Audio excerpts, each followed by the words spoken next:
We have bought a bunch of broken tech from eBay to see, can I fix it first of all? And if so, was that actually a good deal? If I get myself a cheap broken piece of tech, easily fix it for 20 bucks and call it a day, I'm a gosh darn genius. And if I spend hundreds of dollars on pieces of tech that I can't fix, then I'm a dingus.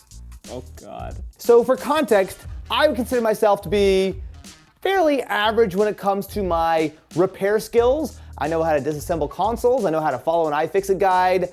Maybe not too much more than that. I'm certainly no DOS dude. First up, we have a PS5 Slim. So Alex has purchased all of these items, so this is my first time seeing them. I know nothing at all. So tell me, what's the deal with this guy? So we purchased a presumably broken PS5 on eBay. What did the listing say? This was one of those weird ones where I kind of just took a shot at it. They didn't even show like in photos like what's wrong with it or anything. Ooh, okay. But there's a disk error that I can't fix or make go away. Oh, I can fix that. I take off the disk. What? Wait. That is what he said. And I was like, wait a minute. I do know a lot of people were very confused at how these disk drives kind of attach to PS5. So I'm kind of hoping that maybe this is somebody who just didn't know what he had. That'd be great. How much did we pay for this diskless disc PS5? So before shipping, tax, and everything, we paid it just under $200. Oh, shit. Okay, so basically, I don't care about the disc at all. If I fix it, cool. If I don't, whatever. If this is a functional PS5 for less than $200, we've instantly won. I hope so. Well, let's just see what happens. Okay, good sign. Yeah. Okay. Oh, hey, look at that. Is this the disk drive error they had? That's just setting up the disk drive. So if you're unfamiliar with the newer PS5 Slims, they do need to be registered to your PS5, but that registration is literally you put it on your PS5, you get it online, you push this button once, it like pairs it with your console at the end. So we'll give it a few minutes to download the update, but that's exactly what should happen, right? So for context, a brand new PS5 Slim, as we're recording this video, who knows what it'll cost by the time you watch it, is 650 bucks. On the used market, what are Slims going for with the disk drive? It's gonna be like 400 bucks or something? Yeah, I would say, depending on conditions, I think you could probably get a decent one for 400 bucks. I mean, this one is not in like amazing shape. It's a little bit scuffed, but it's not enough to be upset about at all. We're up to date. Register the disk drive and...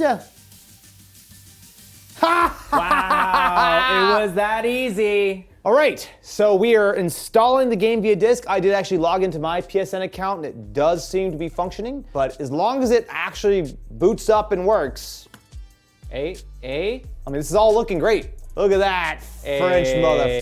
Let's go. I was literally just gonna say that's the Frenchest man. He is the Frenchest man of all time. On the score of dingus to genius, Alex, you get all the credit on this one. This is full-on genius territory. Yeah, I think this is proof that if you just do a little bit of searching online. And don't mind taking a risk, because obviously this could have gone a very different way, as some of the other items we're about to look at probably will illustrate.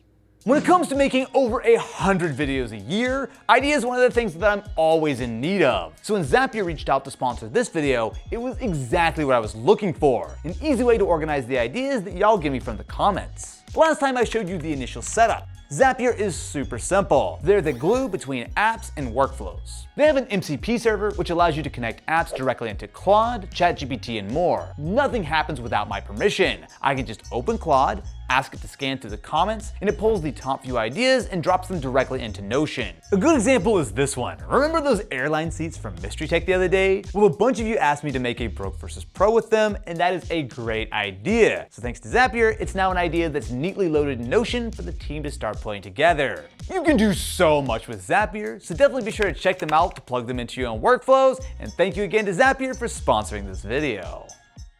Next up, we have a Game Boy Play It Loud. Alex, is this the one we got from the video game company? It is. So we're cheating already, I like it. This is technically a functioning Game Boy.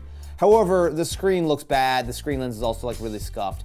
So what I think we're actually gonna do here is we're not going to fix it, we're gonna actually upgrade it. So this is a screen and screen lens replacement.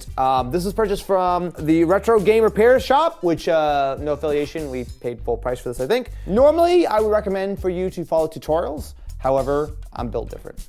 so I'm just gonna figure it out. Oh God, all right, we'll see. So with the Game Boy, I believe it's just 6 screws, if I remember right, to pop it open. So now we've got ourselves the display, the button membranes, which all are gonna go here. So I think we're gonna reuse all of those. And the speaker, which is all gonna come out in one unit. So this screen lens is the thing that gets really scuffed. So it's actually one of the upgrades that you could technically just swap a new screen lens without actually replacing the screen itself. Now listen to it, just listen to that glue giving up after 30 years. All right, and there we go, my friends, carefully without breaking it. The old screen lens, which as you can probably see is pretty gross. So we're gonna line up our new screen lens. I tried to clear up most of the old residue, so it should just line up and just gently work it in. Beautiful, crystal clear screen lens installed. So again, I'm not really following the tutorial, I should, but my understanding is probably that the screen is gonna mount up something like this. There we go. That looks correct. Oh yeah, it looks very correct. Would always recommend when you're doing a repair to try to hit a checkpoint where you can actually do a little test boot before you start putting glue and screw a bunch of stuff in and whatnot. Let's see if it wants to work. Beautiful. And there we go. Behold, my friends, a very beautiful looking Play It Loud Game Boy with a fresh, crispy screen and a brand new speaker. Again, this is like easy mode, right? If you know how to work on almost any kind of electronic, this is dead simple. I didn't have to cut the plastic. Everything just dropped right in place. So we have a brand new screen lens, we have a brand new, quite nice looking backlit IPS display, and a much louder speaker. So. And now it really plays it loud. It plays it louder, right? Well, I'm glad that you enjoyed the 2 very easy pitches I lobbed to you. You know, to build up your confidence. Let's move on to something a little more challenging, shall we? You mean the whole premise of this video is it's gonna get harder and harder, and I'm gonna be more and more miserable every day that we work on this thing until I finally give up? I mean, I hope you don't give up. Is this, oh Switches. no, is that a Switch? Oh my God, a very, very f***ed up looking Nintendo Switch. Someone even broke the grill over the heatsink. Holy man, this thing has been just destroyed. I will say it didn't come with Joy-Cons or anything. It just came with just the tablet thing. These are our Joy-Cons. Okay. They're fully functional. So this thing is so broken that you cannot pair Joy-Cons with it. So basically the listing said this is a functional Switch, minus the fact that the left Joy-Con port does not work. And yeah, actually doing the right one again did work. So I thought this was a interesting redemption arc because I don't know if you remember when we did the Ultimate Switch. Yeah, that was fine, there was no problem with that one. You sure? When you modified one of the Joy-Cons? No, it was totally fine. The edit team won't flash back to that right now or anything. I've never done that. We basically just ruined this Joy-Con. We just break the Joy-Con. How much did you pay for this 4 parts, heavily used Switch? I paid $60. Okay, that's worth it. Yeah, that's pretty good. $60. And for reference, if you were to buy like a Switch, just a tablet, no Joy-Con, whatever, like a fully functional one, it might still be pretty beat up, whatever. But I mean, they're going for like $90. So like this is still cheaper. How much was this replacement Joy-Con rail? We got it from iFixit, and they use quality parts. Yeah. That was like $15. Okay, so not cheap, but not certainly like crazy expensive. All right. And so we have the just horrendously scuffed Switch backplate off, and that is our rear shell carefully pulled away. Yep, there's our glob of thermal paste, and there we go. That is the inside of the Switch. The left rail, for some gosh darn reason, goes underneath the board and pops up over here. What the? Why? Why would you not just? What we're gonna do is we're gonna take our new rail, we're going to line it up roughly with where it's supposed to go, right there. And it should theoretically just work. If not, I'll be real sad, but to make sure that is actually correct, I'm just gonna fire it up now and see if a Joy-Con will attach. So right side Joy-Con, okay, connected. Now here's the real test. Does the left side Joy-Con wanna work? Nothing. Okay, that's fine. I think my question would be, is it actually fully seated? Because I was not entirely sure that it was. Oh no, it's not seated because it's been pulled out when I plugged in the battery. There we go. All right, okay, so 1, connect, 2. Yeah, boy! Hey! Let's go! So that was $15, and that was a pretty easy swap. all in, we're still, I think it's safe to say, probably like about $100 for a fully functional Redbox Switch. And realistically, if you didn't mind spending maybe another $30, you could also, while we were in there, we could have just swapped out the shell and the screen lens, and then this would be essentially like new. Again, I think we're doing good, but the concern, as always, is every time you buy something for parts, you're taking a gamble. The gambles are coming up our way for now, but if you sit at the roulette table for long enough, you will lose your money. Next up, what in the, what the hell is this? Oh gosh, well wait, it's not that old, it's got USB-C on it. Wait, what? I look at this lid, I'm like, oh, is this like 2007? So this particular laptop was released in the like 2015 era. Oh, so this would have been, so the fact that it said USB-C, that was like a big deal. This is like one of the first USB-C devices you could get. So we have a whole little thing here. So Windows 11, it has an i7 6700HQ, so Skylake, 16 gigs of RAM, 120 gig SSD. Palm rest needs replacing. Some keys don't work right away, but do after a few clicks. Oh, there is one big glaring issue with this laptop that I think is emblematic of a lot of laptops in this general age range. I mean, the screen seems fine, so battery? Ding, ding, ding. The battery is completely dead. You will be replacing that. That doesn't seem so bad. I'm just gonna YOLO this one. I don't think I need a tutorial. I think I can just figure it out. Oh, okay. How bad could it be? I cannot imagine that a 10-plus-year-old ROG laptop was that expensive, especially something that has a dead battery, right? Yes, so we paid $175. Well, that's $175? Yeah. Brother, maybe $75. That's a little steep. Oh, you look at that. Like butter, baby. Yes, and oh my God, Alex, you kidding me? Are you kidding me? This is what the battery looks like? That is what the battery looks like. So, hello, dear viewers at home. Take a good look. Where do you think the battery is? I'll give you a minute. It's up here. This is the whole battery. Yep. You wonder why old gaming, it's like they put a battery in just so it would last between unplugging it at your desk and walking over and plugging it in on the couch. The good news is I'm pretty sure I can just replace this battery really quick because it's right here. And look at that. Battery removed. Nothing but success. So drop this one in, make sure it's fully seated. Put those two screws back in. I think this is a success. We have a functioning battery. It's literally not even plugged in right now. It's also mostly disassembled, so I need to actually finish putting it together. I don't think this particular laptop was, like if we're doing the genius to dingus, this is a little bit closer to the dingus side, because this is way too much money to spend on a 10-plus-year-old gaming laptop. Next up, we have a package to Matt Ancini. Matt Ancini's package? No. A Switch Lite. Yeah. I'm afraid to know what's wrong with this one. Mr. I love Switch Lites. I do love the Switch Lite. Very light wear. So no game in here, and then no micro SD, that's fine. And there's no screws anywhere, which means that I think I can just pop it open because no one bothered to use the screws. Yep, it just opens. The thing that's wrong with it is supposedly the screen, which makes it hard to tell. That's really interesting because the screen's not physically broken. The problem with the Switch Lite is because it doesn't have USB-C like video out. A dead screen and a dead motherboard are the same symptom because nothing happens. So I'm gonna just plug it into a power meter here to see if there are any signs of life. Oh, 9 watts. Okay, it's on. Okay, so it is on. That's actually a really good sign. Oh, yes. Oh, yep. I heard a thing. Yes! Yeah. Okay, cool. We're good. I thought this thing was dead, so it actually is just a broken screen, which is crazy to me. For context, a fully functional and maybe like okay condition Switch Lite, $100, something like that. It's not crazy expensive. It'll be anywhere between like, I want to say maybe like 90 to 120, 130. Okay. Now, with a broken screen, this costs a lot less than $90, right? It costs $60. Okay. Gotta ask, how much was the screen replacement? Because I feel like probably not cheap. Screens in general, replacement screens are kind of expensive. This was $70. Now again, Alex, you could get the OLED for not that much more than that.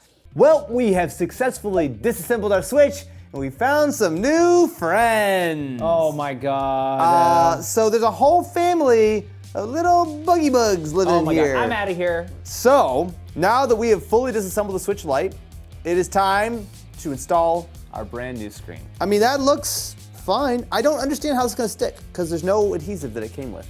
I think just for safety, we're probably gonna add just a little dab or two of adhesive on the corners just to make sure it's not gonna fall. All right, now comes the fun part of installing all of this.